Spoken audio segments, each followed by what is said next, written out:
칭찬은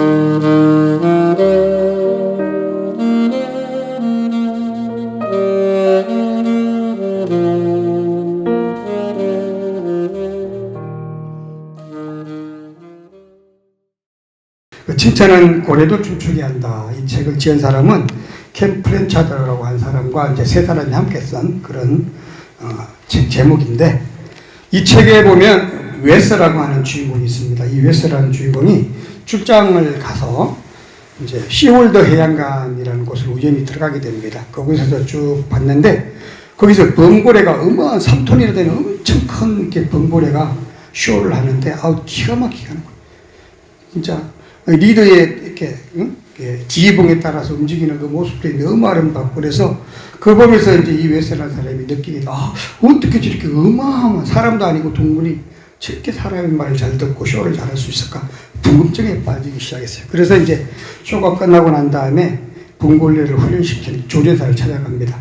그 조련사 이름이 데이버라는 사람인데, 그 데이버한테 찾아가서 혹시 특별한 어떤 비결이 있습니까? 어떻게 3톤이나 되는 어마어마한 그런 범고래를 저렇게 잘 훈련시킬 수 있었나요? 라고 질문합니다. 그랬더니 하는 소리가 힘으로 한 것도 아니고요, 강압적으로 한 것도 아니고 딱 한 가지입니다. 칭찬입니다.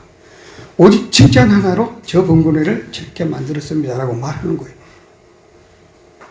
이 책의 내용이 그렇게 되면서 이제 쭉 칭찬이 사람에게 어떤 영향을 미치고, 기업을 어떻게 발전시키고, 칭찬이 세상을 어떻게 변화시켜 나가는지를 기록한 책. 바로 칭찬은 고래도 춤추게 한다는 그런 책입니다. 그렇습니다. 우리 사람도 마찬가지죠. 사람도 누구나 칭찬을 받으면 기분이 매우 좋아지죠. 칭찬을 받은 사람은 막 새로운 힘이 솟게 됩니다. 그래서 정말 물불 안 가리고 자기 목숨도 아끼지 않고 기꺼이 힘든 일을 해나가게 됩니다. 돈 때문에 일하는 사람과 대가 때문에 일하는 사람과 칭찬을 받고요, 내가 원해서 자발적으로 내가 일하는 사람과는 그 결과가 전혀 다른 거예요. 놀라운 사실은 돈 10원도 안 줬는데도 불구하고 너무 열심히 잘하는 사람이 있는 반면에 엄청난 월급을 주고 엄청난 일을 투입했는데도 불구하고 그냥 시간만 때우는 그런 사람도 되게 많다고 그래요. 그 차이가 어디에 있는가 하는 거죠. 칭찬은 범고래뿐만 아니라 사람에게도 마음을 움직이게 하는 큰 힘이 있습니다. 칭찬은 많은 사람들을 변화시켜서 오늘날의 많은 세계적인 지도자로, 국가의 지도자로, 그리고 교수로, 박사로, 여러 가지 장관으로, 일꾼으로 성장시키는 그런 기본적인 에너지가 됩니다. 사람들은 말이에요, 남의 얘기를 하길 되게 즐겨요. 그래서 이거 우리는 뒷담화라고 그래요. 뒷담화. 남의 뒷담화를 하면서 카타르시스를 느낀대요. 뭔가가 통쾌하고 신나고 즐겁고, 그래서 자기가 희열을 느낀다는 거죠. 그래서 영국의 스탠포드 대학의 연구진들이 120명을 대상으로 연구를 했어요. 그 사람들은 이제 뒷담화를 즐기는 사람들과 즐기지 않는 사람들을 잘 구별해서, 물론 실제로 훨씬 더 많은 사람을 연구했는데 그 중에서 뒷담화 하는 사람들만 뽑아낸 게 160명이에요. 무슨 얘기인지 아시겠죠? 그래서 실제로 훨씬 많은 사람을 했고, 자기들은 그거에 대해서 연구할지를 모르는 상황이죠. 그 상태에서 이제 연구를 당하고 있는 거예요. 그래서 그 중에 특별히 부정적인 험담을 하는 사람과 긍정적인 칭찬을 하는 사람들의 만족도, 자기 자신의 만족도, 그리고 유대감, 다른 사람과의 어떤 친분도, 유대감, 그리고 그 자신이 갖고 있는 어떤 자존감, 이 세 가지를 연구를 했어요. 어떻게 결과가 나타나는지. 그랬더니 그 결과는 남의 험담을 많이 하는 사람들은 유대감이 굉장히 높아져서 많은 사람들과 친근해지는 거야. 그런 특징이 있는 반면에 칭찬을 많이 하는 사람들은 자존감이 높아지는 거예요. 자기 존재감이 엄청 높아져서 굉장히 자신감이 충만하고 모든 일을 적극적으로 하게 되고 굉장히 밝고 긍정 에너지를 남에게 이렇게 뿌리는 그런 역할을 하더라는 거죠. 여기서 포커스는 자존감을 높이는 거죠. 칭찬입니다. 칭찬. 이왕에 뒷담화를 할 바에는 칭찬을 하라는 얘기죠. 가능하면 험담하지 마시고 칭찬을 주로 많이 하게 되면, 지금 이것은 제가 하는 얘기가 아니라 철저한 사회적인 어떤 그 경험을 통해서, 그죠? 체계적으로 실험 조사한 결과로 나온 데이터예요. 거기서 칭찬을 했더니 자기 자존감이 높아지고 자아 성취감이 높아져서 굉장히 적극적으로 일을 추진하며 하는 일마다 성공하더라라는 결과를 가져왔다는 거예요. 이 연구를 진행했던 제니프 콜이라는 박사가 이 얘기를 이제 마지막 결론에 정리를 한 내용을 보게 되면, 내게 없는 남의 장점을 솔직하게 칭찬할 때에 그 자체만으로도 자신의 자존감이 높아지며, 이는 남을 긍정적으로 평가하는 것이 내 정신 건강에도 매우 긍정적인 영향을 미친다라고 하는 의미가 내포되어 있다, 이렇게 해석을 하고 있어요. 칭찬을 많이 하는 사람은 그 칭찬을 듣는 사람에게도 긍정적인 역할을 미치지만, 칭찬하는 자신에게도 엄청 긍정적이어서, 그러면 칭찬을 안 할 이유가 없잖아요. 칭찬을 내가 함으로 해서 내 자신의 자존감이 높아지고 내 자신이 긍정의 에너지를 갖게 되며, 또 이 칭찬을 듣는 사람은 어때요? 똑같은 결과가 나타나는 거예요. 그렇다면 이 칭찬을 안 할 이유가 없다는 거죠. 이처럼 칭찬은 번굴에도 촉촉하지만 사람의 삶에도 긍정적인 에너지로 작용한다는 것을 밝히고 있습니다. 칭찬은 듣는 사람과 칭찬을 하는 사람 모두에게 긍정적인 결과를 가져옵니다. 그래서 우리는 늘 부정적인 험담보다는 긍정적인 칭찬을 통해서 주변 사람들에게 긍정 에너지를 제공하며 그렇게 살아야 하겠습니다. 날마다 칭찬을 하면서 주변을 밝게 만드는 성도의 삶을 살아야 할 것 같습니다. 성도는 늘 타인의 단점을 보기보다, 다른 사람의 단점을 보기보다 다른 사람의 장점을 보면서 상대를 칭찬해 줄 때, 그럴 때에 그 칭찬을 통해서 상대방도 긍정의 에너지를 얻고 나도 긍정의 에너지를 얻을 수가 있다고 합니다. 성도들이 다른 주변 사람들로부터 칭찬을 얻는다면, 성도들이 다른 주변 사람들로 칭찬을 얻는다면 어때요? 내 자신도 자존감이 높아지고 그분들도 좋아지지만 더 좋은 것은 그 교회가 성장할 줄 믿습니다. 그 교회가 지역 주민들로부터 칭찬을 얻는다면 그 교회를 통해서 복음이 전파될 줄 믿습니다. 그래서 지역사회에 복음을 일반화시키는, 그래서 하나님 나라가 이 땅에, 이 교회를 통해서 이 땅에 이루어지는 역사가 우리를 통해서 나타날 줄로 믿습니다. 우리가 사람에게 칭찬을 받아도 이렇게 긍정적인 일이 끝없이 일어나고, 우리가 사람을 칭찬할 때도 이렇게 놀라운 일이 벌어지는데, 예수님께 칭찬을 받는다면, 성도가 예수님께 칭찬을 받는다면 과연 어떠한 일이 벌어질까요? 오늘 나누고자 하는 말씀은 바로 예수님께 칭찬받은 사람들을 소개하고자 합니다. 마태복음에는 예수님의 칭찬받은 두 사람이 소개되고 있는데요. 그 첫 번째는 8장에 보게 되면 백부장의 믿음이 소개되고 있습니다. 백부장은 병으로 죽어가는 하인을 위해서 얼마나 적극적으로 예수님을 찾아와서, 예수님 오시지 않아도 돼요, 말씀만 하셔도, 예수님은 이곳에서 말씀만 하셔도 우리 하인이 날 줄 믿습니다라는 믿음. 그래서 칭찬을 받습니다. 너희 믿음이 크도다. 내 믿음 정말 최고야. 어떻게 너는 이방인인데, 너는 유대인도 아니야, 이방인인데 어떻게 네가 그런 믿음을 가졌니? 네 믿음은 짱이야 라고 칭찬받는. 그래서 어때요? 그 하인이 고침을 받는데 즉시 고침을 받게 됩니다. 마태복음 15장에 보면 귀신 들린 딸을 고쳐달라고 애원하는 가나안 여인의 이야기가 나옵니다. 오늘의 말씀 바로 이 말씀입니다. 이 가나안 여인도 마찬가지로 예수님께 칭찬을 받는데 네 믿음이 크도다. 그리고 네가 기도한 그 기도 그대로 되리라 하는 축복을 받게 됩니다. 이 두 이야기의 공통점은 뭔지 아십니까?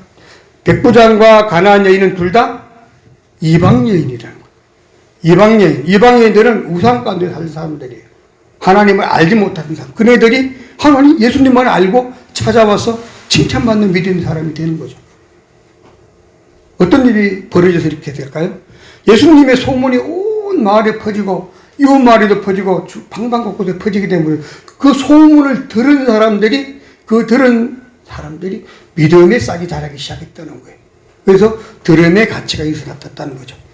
또 두 번째, 그들은 대대로 우상 가운데 살았음에도 불구하고 하나님 예수님께 칭찬을 받는데 최고의 칭찬을 받게 돼요. 이 두 가지 특징을 갖고 있습니다.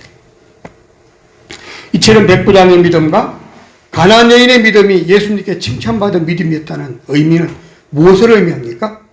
이들은 믿을 수 없는 상황에서 살아온 사람들이에요. 예수님을 알지 못하는 상황에서 살아왔지만 그들은 주님을 믿을 수 있는 환경이 아닙니다. 거기다가 하인이 너무너무 아파도 죽을 것 같고 딸이 귀신 들려서 정말 어찌할 바를 모르는 그런 상황이었어요.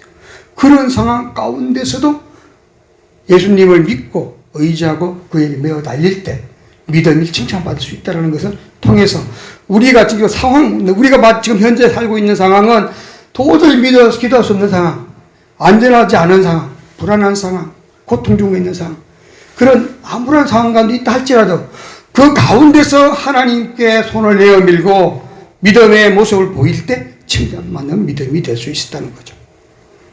오늘 본문의 말씀 18절을 보게 되면 가나안 여인이 예수께 믿음으로 칭찬받는 그런 장면이 나옵니다. 자, 예수께서 한번 함께 읽도록 하겠습니다. 예수께서 거기서 나가사 두로와 시돈 지방으로 들어가시니 가나안 여자 하나가 그 지경에서 나와서 소리질러 가로되 주 다윗의 자손이여 나를 불쌍히 여겨주소서 내 딸이 흉악하게 귀신들리이다. 여기서 가나안 여인은 이제 마가복음 7장에도 이 얘기가 똑같이 나오는데 거기 보게 되면 수로보니게 여인이라고 소개하고 있어요. 여기 수로보니게 여인, 바로 이 가나안 여인이 사는 곳, 여기도 있지만 두로와 시돈 지방인데 이 두로와 시돈 지방은 어떤 지방이냐면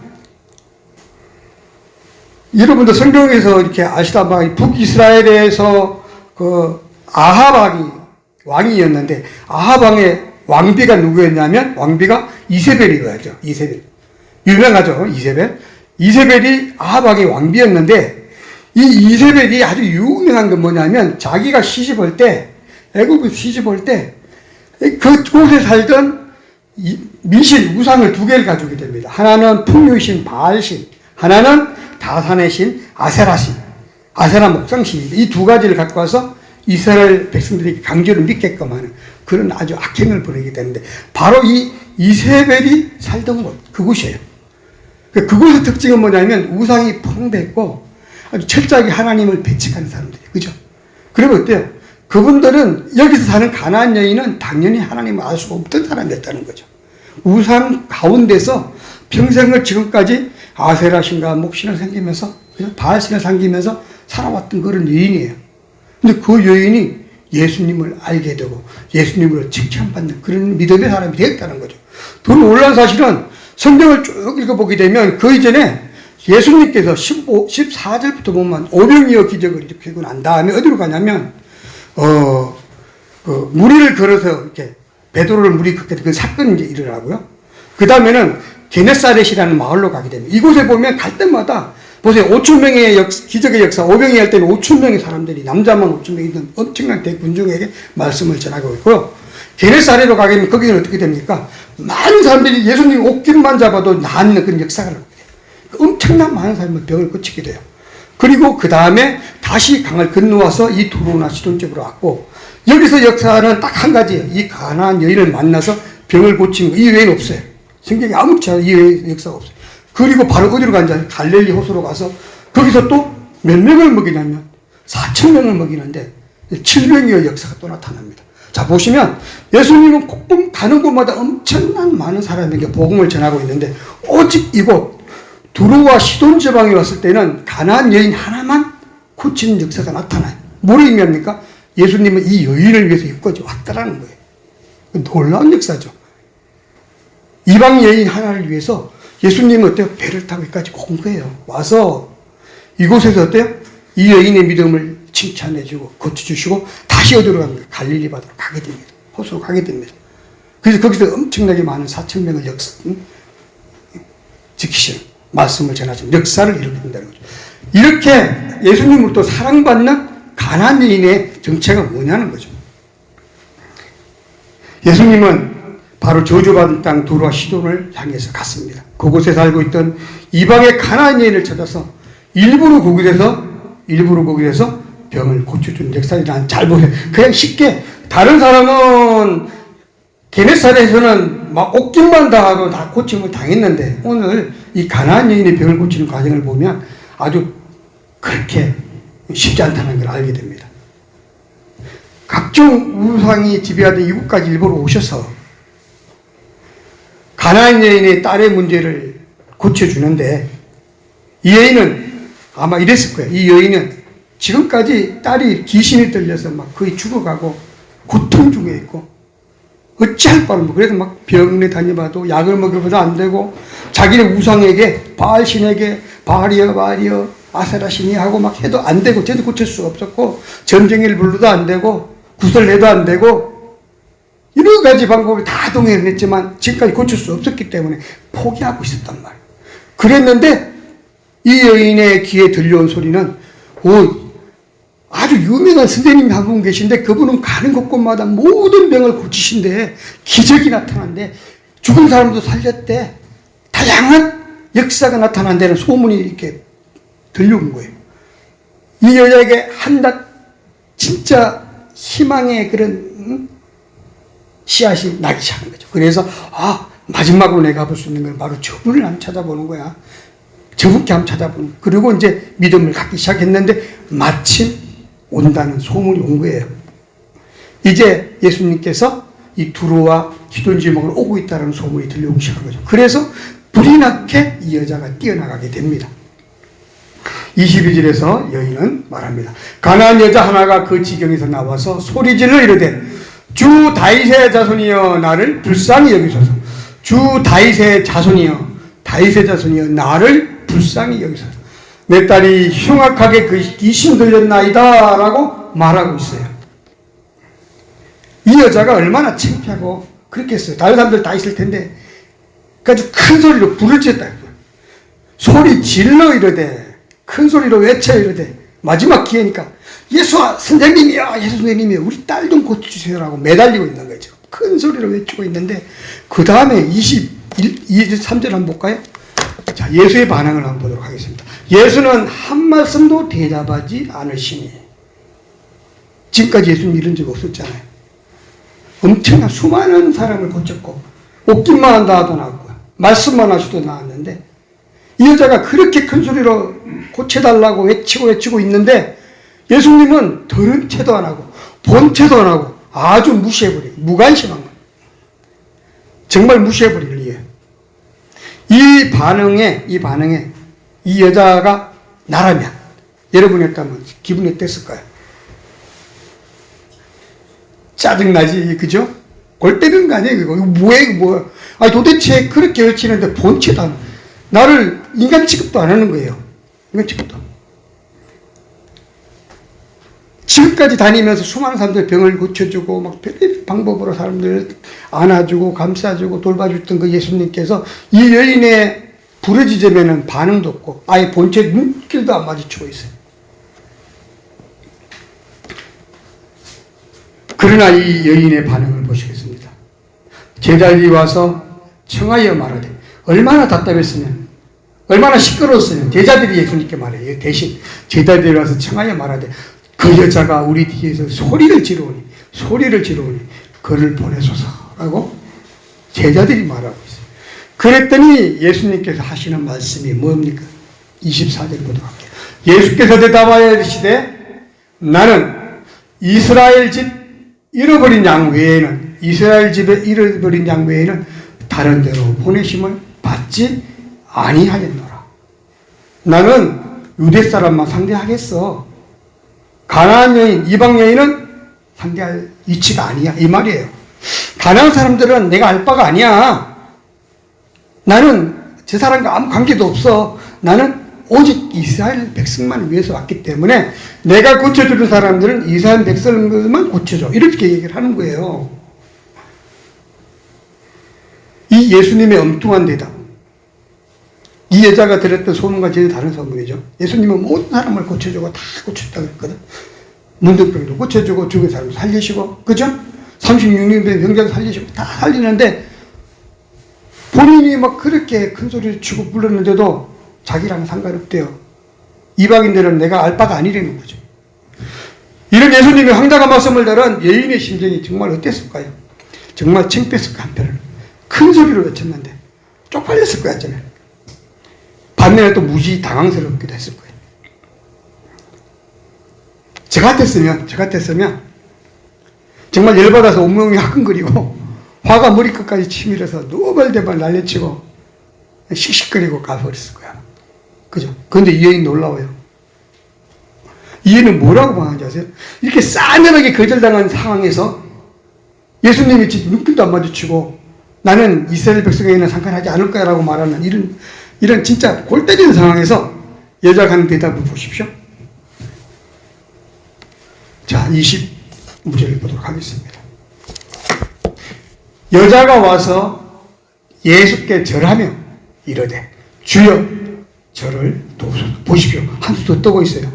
더 가까이 다가와서 무릎 꿇고 절하며 이르되 최대한 자기를 낮추는 거예요. 저는 이제 아무것도 할 수 없습니다. 이 상황에서 내가 뭘 하겠습니까? 저는 예수님만 믿습니다. 예수님 밖에 없어요. 당신이 아니면, 당신이 고쳐주지 않으면 저는 이제 어때요? 이제 아무것도 할 수 없습니다. 라고 나를 완전히 포기하고 낮추는, 가장 낮은 곳에 나를 내놓는 그런 자세를 보이게 됩니다. 여자가 와서 예수께 절하며 이르되 주여 저를 도우소서. 정말 가장 겸손한 자세로 절하며 부르짖는 모습을 보이고 있습니다. 이 여자의 믿음이 어마어마한 걸 저는 이 말씀 준비하면서 어쩜 이럴 수 있지? 특히 요즘 우리같이 자존심과 이기심이 센 우리 같은 사람들은 벌써 옛날에 딱 눈빛만 보고 벌써 가버렸을 거야. 근데 이 여자는 끈질겨요. 여러분, 우리가 살다 보면 예수님이 이 여자에게 그랬던 것처럼 우리에게도 이럴 때도 있다는 거 아셔야 돼요. 아무리 기도해도 들어주지 않아. 눈물로 기도하고 진짜 난리를 치도 주님이 나를 아는 치도 안 해. 침묵하고 계실 때. 주님이 침묵하고 계신다고 안 계시나요? 우리가 주님께 아무리 부르짖고 애를 쓰고 주님 살려주옵소서, 불쌍히 여기주옵소서 기도했는데 주님이 우리를 아는 체 하지 않아요. 눈도 그렇지 않아요. 왜 그랬을까요? 왜 그러실까요? 이 여인을 생각해 보시면 이제 하나씩 이해가 될 거예요. 그러나 가나안 여인의 믿음은 끈질기고 굉장히 집요했습니다. 만약 우리가 이 여인처럼 강구했다면, 하나님께서 침묵하신다면 우리의 반응은 어땠을까요? 하나님을 의지하며 믿음을 굳게 지켜나갈 수 있는 그 믿음의 성도가 계속될 수 있었을까요? 하나님이 이 여인에게 했던 것처럼 우리에게 했다면 과연 여러분 이곳에 와 있을까요? 이 여인은 2차에 걸친 차가운 반응에도 전혀 흔들리지 않았어요. 처음에는 눈길도 주지 않았고 들은 채도 안 했고, 그 다음에는 나는 이스라엘 백성 외에는 알지 못한다라고 매정하게 자르는 그런 예수님의 모습을 경험한 가운데서도 이 여인의 태도는 변하지 않고 한층 더 강도 높게 주님께로 다가갑니다. 26절을 보도록 하겠습니다. 대답하여 이르시되 자네의 떡을 25, 잠깐만요.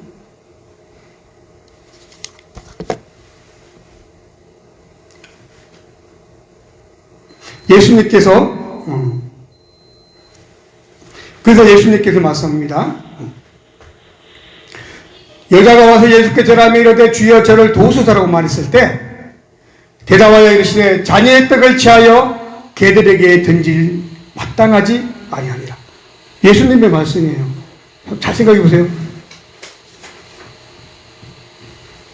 자녀의 떡을 취하여 개들에게 던짐이 마땅하지 않다. 내가 그 병을 고쳐주는 것은 나의 자녀인 이스라엘 백성에게 마땅하지만 개한테는 안 된다는 거예요. 너는 뭐란 얘기예요? 개라는 거야, 개.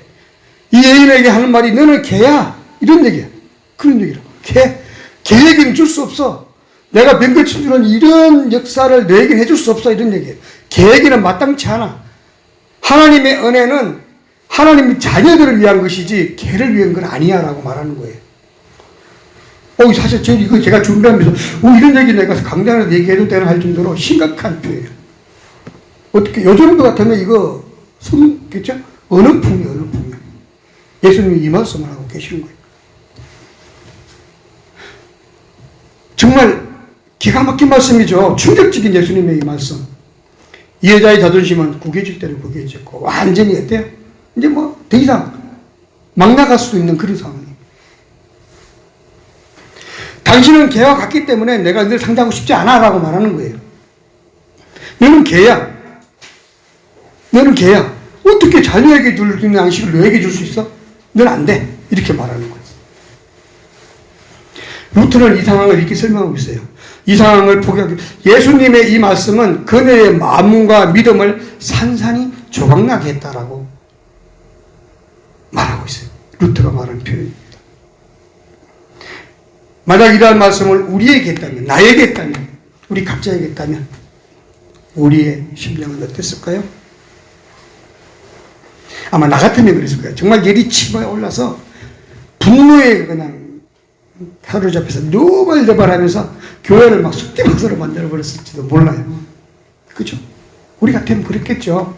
욕을 하고 그냥 어쩌면 그냥 주변에 있는 아무거나 들고 휘둘르고 그냥 행패를 부렸을지도 몰라요. 이런 상황이야. 생각해 보세요. 마음을 그냥 찢는데 갈갈이 구석구석하게 찢는데 이 여인의 자존심을 완전히 뭉개버린 거예요. 너는 개 같다는 거예요. 어떻게 내가 개를 상대할 수 있는 이런 말이에요. 그런데 놀라운 사실은 이렇게까지 했는데도 예수님께서 말씀하신데도 불구하고 이 여자의 반응은 전혀 의외로 나타납니다. 여러분들 27절을 보도록 합니다. 함께 읽도록 할게요. 시작. 여자가 이르되 주여 올소이다마는 개들도 개 주인의 땅에서 떨어지는 부스러기를 먹나이다. 이 얼마나 위대한 믿음입니까? 진짜 생각해 보십시오. 예수님이 그 정도로 짓밟아 버렸는데 모든 자존심을 짓밟아 버렸고요. 기본 인격을 짓밟아 버렸고 그냥 그 삶의 모든 것을 짓밟아 버렸어. 완전히 그냥 그 상황에서 어찌할 바를 모를 텐데 이 여인이 그거를 어떻게 인내하면서 그래요. 주님, 그 얘기가 맞을지도 몰라요. 어쩌면 제가 정말 개일지도 몰라요. 어쩌면 저는 개보다 저한 존재일지도 몰라요. 라고 말하면서 그렇다 하더라도 주님, 주인집에 개들은 주인상에서 떨어지는 부스러기를 먹지 않습니까? 그 부스러기 은혜라도 저에게 주십시오라고 말하는 거예요. 이 여인의 믿음 생각해 보십시오. 주님, 좋습니다. 저에게 그거 믿음 안 주셔도 좋아요. 그러나 정말 어떻게 하나 떨어지는 부스러기의 믿음이라도 저에게 좀 주십시오. 그렇다면 제 딸이 낫겠나이다 라고 말하는 이 믿음, 이 여인의 믿음이 세 번째 시험에서 딱 통과하자마자 예수님이 어떻게 변하는지 보십시오. 예수님이 완전히 달라집니다. 자, 다음에 28절을 보도록 할게요. 이에 예수께서 대답하여 이르시되 여자여 내 믿음이 크도다. 여자여 내 믿음이 크도다. 내 소원대로 되리라. 네가 원하는 대로 될 것이다. 무엇을 원하든지 다 된다는 거야. 네 원하는 대로 될 것이다. 하시니 그때로부터 그 딸이 나으니라. 그때로부터라는 얘기 뭐냐면 말하면 그 즉시를 말하는 거예요. 즉시.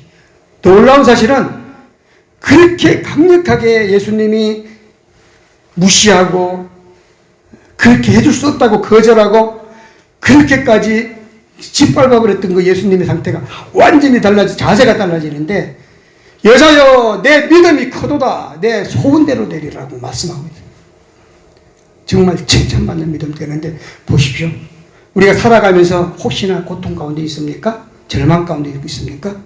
정말 힘든 가운데 있습니까? 그 상황이 예수님이 이 가나안 여인에게 있던 상황과 한번 매칭을 시켜보십시오.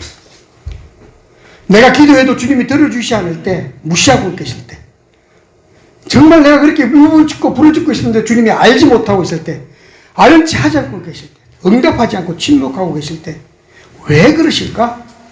왜 그러실까? 어쩌면 내가 몇 단계까지, 1단계, 2단계, 3단계 시험 중에서 가나안 여인에게 했던 이 예수님의 3단계 시험 중에서 나는 과연 몇 단계까지 가고 있는가 생각해 보시면, 만약에 내가 엄청난 견딜 수 없는 상황에 갔다 하면 어쩌면 내가 3단계일지도 모르겠어요. 이 3단계만 넘어가면 나에게 예수님이 이렇게 말하실 거예요. 영배야 내 믿음이 크도다. 내 소원대로 되리라. 이 응답이 곧 오실 줄 믿습니다. 여러분들 어떤 상황이 있을지 이 믿음을 견뎌내는, 이 시험을 견뎌내는 예수님의 테스트를 통과하는 저라고 여러분이 될 것 같습니다. 그러면 이 구체적으로 이 가나안 여인이 견뎌냈던 시험의 세 가지를 하나씩 짚어보도록 하겠습니다. 첫 번째 시험은 예수님의 무시와 무관심이었습니다. 예수님의 무시와 무관심. 그것을 참아내는 믿음. 그게 우리가 가져야 될 첫 번째 믿음. 내가 기도했는데 알지 못할 때, 내가 그렇게 믿음 생활 열심히 했는데 하나님이 나를 어때요? 아는 체도 하지 않을 때, 침묵하고 계실 때 이 시험의 단계를 통과하는 저와 여러분이 되어야 될 것 같아요. 두 번째 신앙은, 두 번째 믿음은 예수님의 냉담한 거절, 치욕, 냉담, 싸늘함, 이러한 반응에도 우리는 견뎌내는 그런 믿음의 사람이 되야 되겠다. 바로 이 가나안 여인이 견뎌냈던 것처럼. 왜 그러냐? 예수님은 나를 지금도 눈동자에 지켜보시면서 내가 이 믿음의 길에서 어떻게 행하고 있는지를 보고 계신 거예요. 내 믿음의 깊이를 재고 있는 거예요. 예수님이 내 믿음의 보정을 서기 위해서, 나를 믿음을 인정해 주기 위해서 지금 테스트 받고 있는 거예요.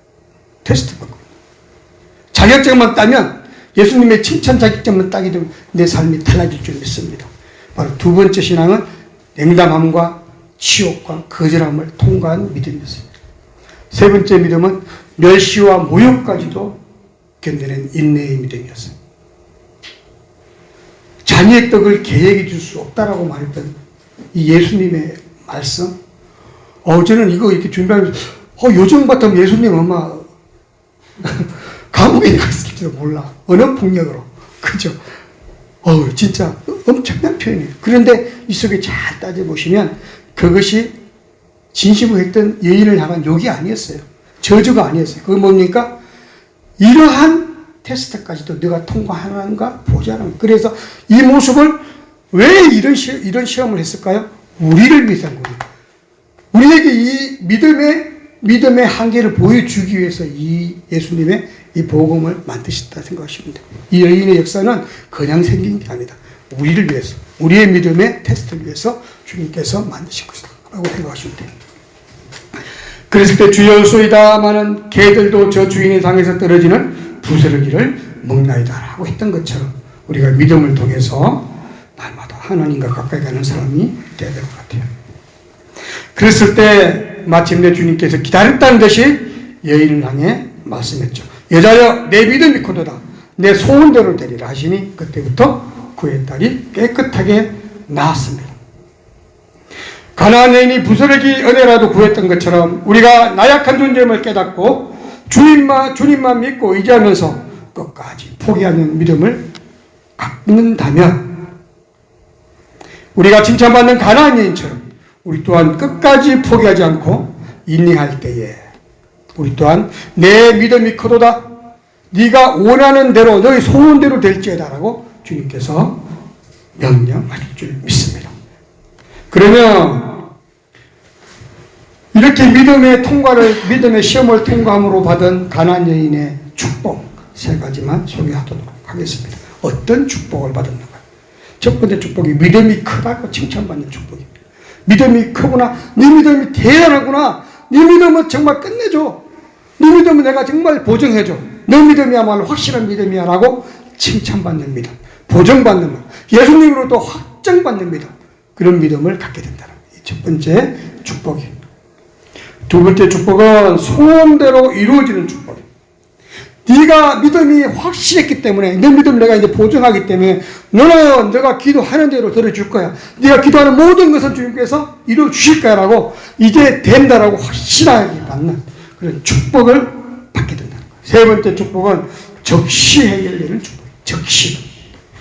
여자야 내 믿음이 크도다. 내 소원대로 되리라 하시니 그때부터 그 딸이 깨끗하게 나아요. 딸은 집에 있지만 그때부터 깨끗하게 나은 거예요. 예수님이 발표하는 순간 뜻대로 되리라, 기도하는 대로 되리라, 너의 원하는 대로 되리라라고 딱 선포하는 그 순간 벌써 그때부터 그 딸이 깨끗하게 납니다. 그 적시 납니다. 여러분 우리가 기도할 때에 기도의 응답은 언제 옵니까? 가능할 때 온다? 아닙니다. 그 적시 응답은 오는 거예요.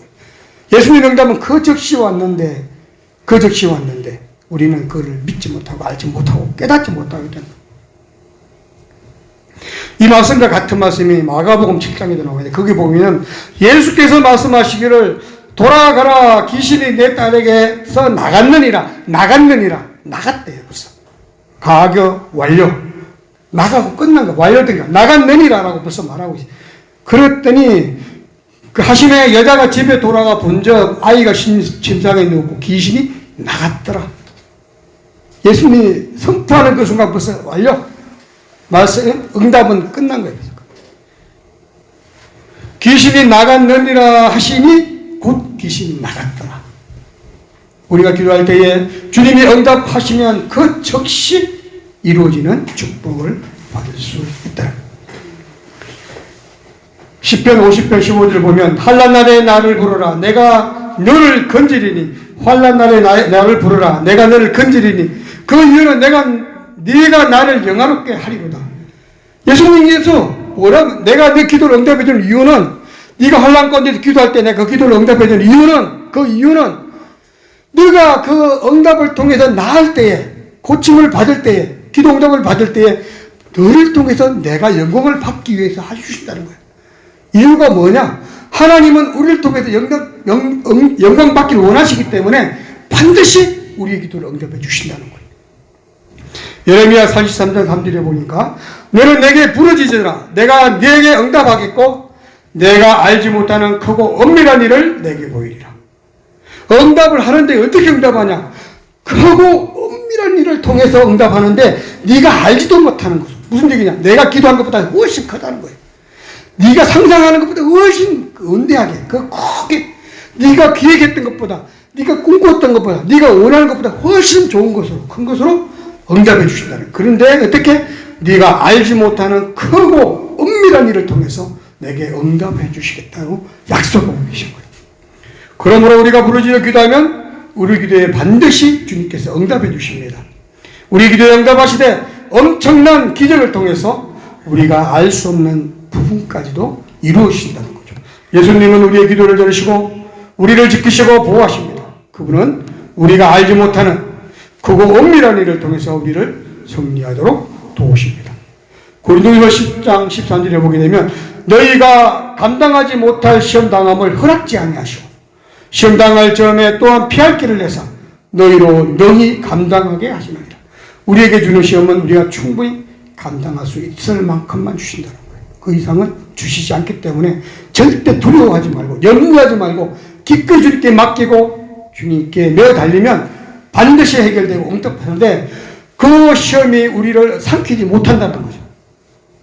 우리가 느끼는, 우리 인간이 느끼는 그 시험은 내가 견딜 수 없을 것 같고 목숨을 내가 내어드릴 것 같고 못 견딜 것 같지만 실체를 그렇지 않다는 거예요. 충분히 견딜 만큼만 주신다는 거예요.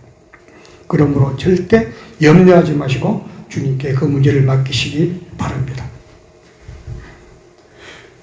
이 가나안 여인이 받았던 이 응답은 오늘 우리에게도 똑같이 오늘날 우리에게 똑같이 재현될 수 있는 매우 현실적인 사건이고 응답의 증거입니다. 어떤 사람들은 이렇게 말합니다. 예수님께서 병을 고치시던 시대 그 2000년 전의 이야기일 뿐이야. 그거는 스토리야, 스토리. 전설의 이야기일 뿐이지. 요즘같이 과학이 발달한 시대에 그건 말도 안 돼. 지금은 우리가 믿을 수 있는 것만 믿었는데 우리가 상식적이지 않은 것은 하나님 하지도 않아 라고 말하는 사람들이 되게 많이 있어요.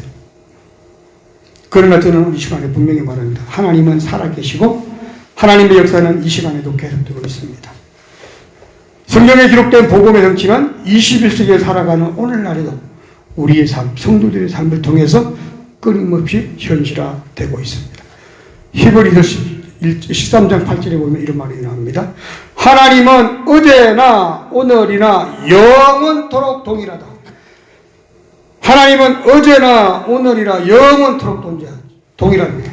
2000년 전의 그 하나님은 오늘 우리와 함께 계신 하나님과 동일합니다. 오늘 저희와 함께하는 이 하나님은 영원토록 동일할 겁니다. 앞으로 우리 자손들까지 함께 하시는 그 하나님, 같은 하나님이십니다. 오늘 주신 말씀을 통해서 가나안 여인을 칭찬하신 예수님께서 우리의 믿음을 보시고 그때와 같은 동일한 기준으로 칭찬하시고 계십니다. 지금도 살아 역사하신 하나님께서 우리를 지키시고 보호하시는 성령의 손길을 통해 아름다운 성령교회 성도들의 삶을 풍성히 채워주시고 계십니다. 그래서 우리는 항상 기뻐할 수 있고 쉬지 않고 기도하게 되고 범사에 감사하며 살아가게 됩니다. 이런 삶을 통해서 주님을 기쁘시게 하며 주님께 칭찬받는 성도로 날마다 살아갈 수 있습니다. 이런 우리의 삶을 통해 하나님의 나라가 이 땅에 우리 아름다운 소영교회를 통해서 이 지역사회에 하나님 나라를 전거하고 보여주는 우리 교회가 되어야 될 것 같습니다. 기도하도록 하겠습니다.